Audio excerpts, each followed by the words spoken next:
Hello and welcome to the Personnel File, the series where we look into the career and personality of some of Star Trek's iconic characters, and this time we're examining the hapless and intermittently genius Reginald Endicott Barclay III.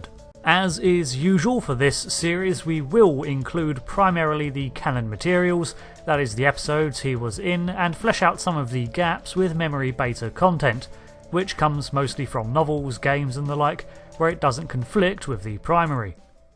So, Reginald Barclay was born in 2340, Cleveland, Ohio, Earth. His parents were Reginald Barclay II and Alicia Barclay.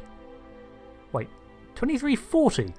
That would make the character 26 by the time of the next generation. That seems a little low to me, but alright, that's the date given from a game and I don't have an alternative. So, in 2358, at the age of 18, Barclay applied not to Starfleet Academy, but to the Daystrom Institute, where he spent the next 4 years obtaining his master's degree in computer systems. He graduated in 2362 and was offered a commission by Starfleet to work on one of their vessels, the USS Zhukov NCC 26136. He was granted the rank of Lieutenant Junior grade and accepts the position of a diagnostics engineer. He worked on the Zhukov for 4 years and received a commendation from Captain Neil Gleason.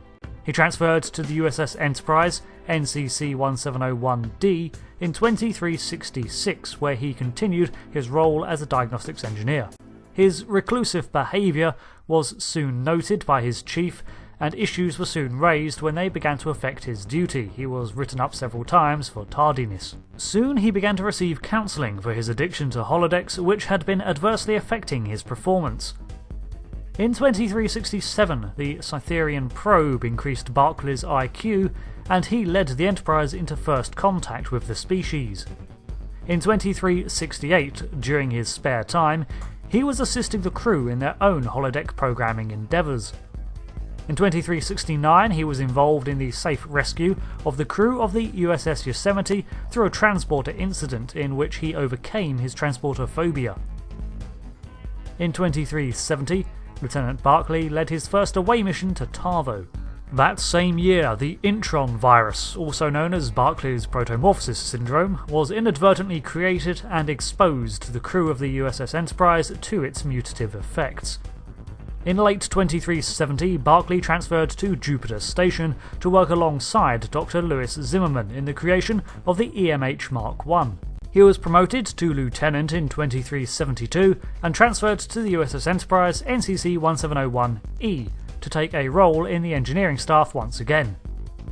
In 2373, the USS Enterprise E responded to the Borg incursion, culminating in the Battle of Sector 001. At the conclusion of the conflict, the time travel instant took the ship back to 2063 to Earth's first contact. During his time in 2063, he worked on restoring the NX Phoenix to working order to maintain the timeline. In 2374, he discovers that the bioneural gel packs can absorb the energies of the galactic barrier. Later that year, he applies to Project Pathfinder and transfers to Starfleet Communications Research Center on Earth. This project's goal was to establish long-range communications with the USS Voyager in the Delta Quadrant. During his time here, his addiction to holoprograms risked relapse. In 2376, Barclay hijacked the Mutara interdimensional deep space array systems to create a micro-wormhole through which real-time two-way communication is established for the first time between the Alpha and Delta quadrants.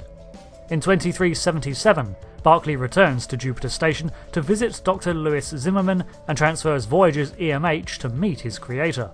Not long after, the Pathfinder project sends through its own holographic assistant in the form of Reginald Barclay to help the stranded vessel. However, this software had been compromised and was terminated.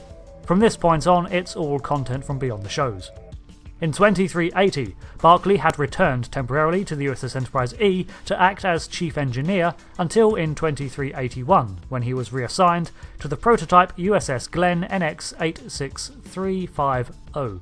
2381 saw the USS Glenn test its slipstream drive to explore the fringes of the Delta Quadrant. Throughout 2382, Barclay continued to work on the Pathfinder programs with a new goal of using it as a transporter relay and tested it on himself. He now holds the record for the longest distance transport in history. In 2382, Barclay was requested by Captain Scott of the USS Challenger NCC 71099, the Starfleet Corps of Engineers vessel. He was promoted to Lieutenant Commander and assigned as the second officer. When command of the vessel transferred to Commander Geordie LaForge, Barclay was made Chief of Operations. In 2385, Barclay had returned to the USS Galen NX 86350, possibly around the year 2383, with the transfer of Geordie LaForge to Utopia Planitia. So that's all I could piece together from the timeline of Reginald Barclay III, but I would add that an alternative timeline version of Barclay in 2404 was a commander in Starfleet and had taken a teaching position in Starfleet Academy, something I could very much see as being his eventual outcome, considering his predilection for roles in laboratories and research. The recurring trait that makes him such a fan favourite is also his most relatable, and that is his lack of confidence.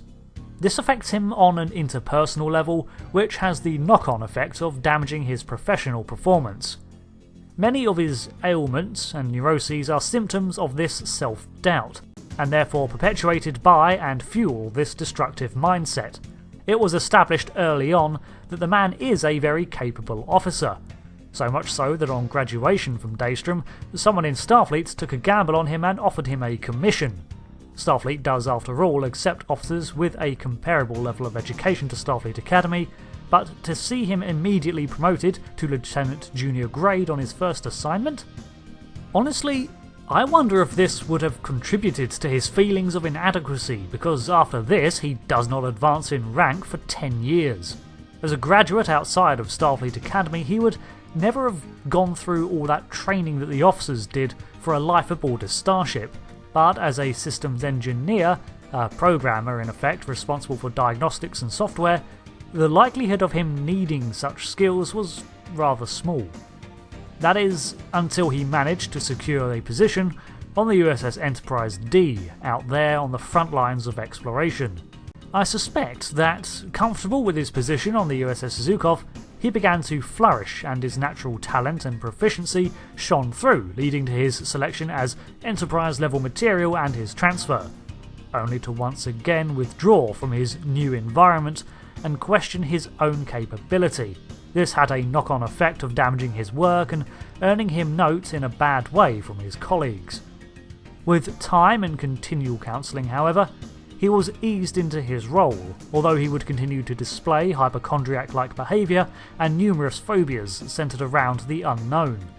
His experience with the mind-altering probe, transport incidents and morphing into a spider reg served as a baptism by fire, and after these events he became noticeably more inclined to take risks.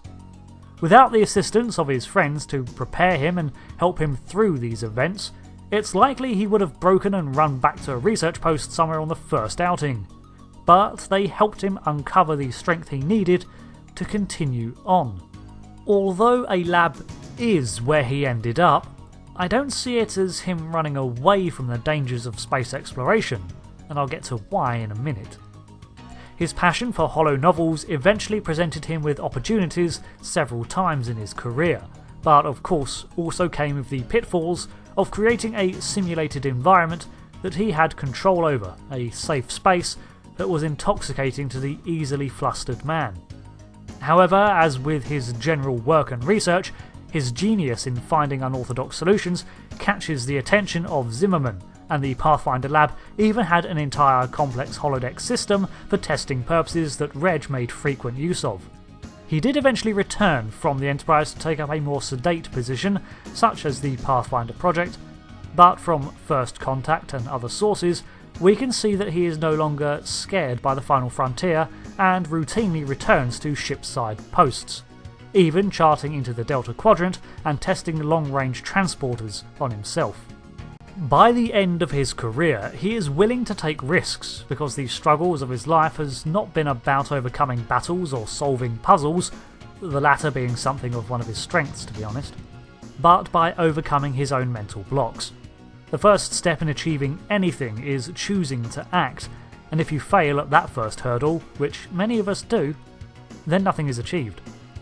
This has been Barclay's biggest flaw, and it's a relatable one. No amount of natural talent or hidden genius in one field will help you if it's not applied. Watching Barclay overcome these trials is compelling, and we see him develop, not instantly, not pre-made at the Academy, but over time, and with help from his friends and peers. So, as usual, I like to drop 3 episodes of Star Trek that are my favourite portrayals of a character, or that I think offer a good grounding of his personality, and I think the first one is his first one.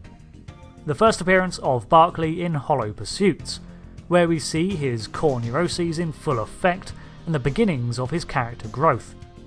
Secondly, I think Realm of Fear is a good indicator of how far he's developing, and arguably he takes one of the biggest risks so far in directly confronting a phobia of his.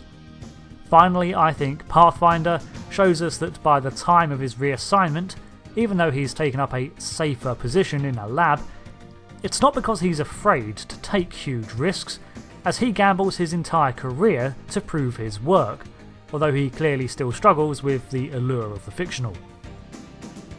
So, thank you for watching this dive into the career of Reginald Barclay. There's a lot more we could dive into about his actual personality, and he is something of a psychiatrist's field day.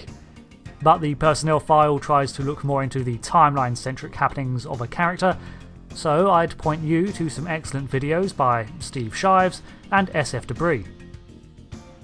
So thanks again for watching, and until the next video, I'm Rick, and I'll see you again. Goodbye.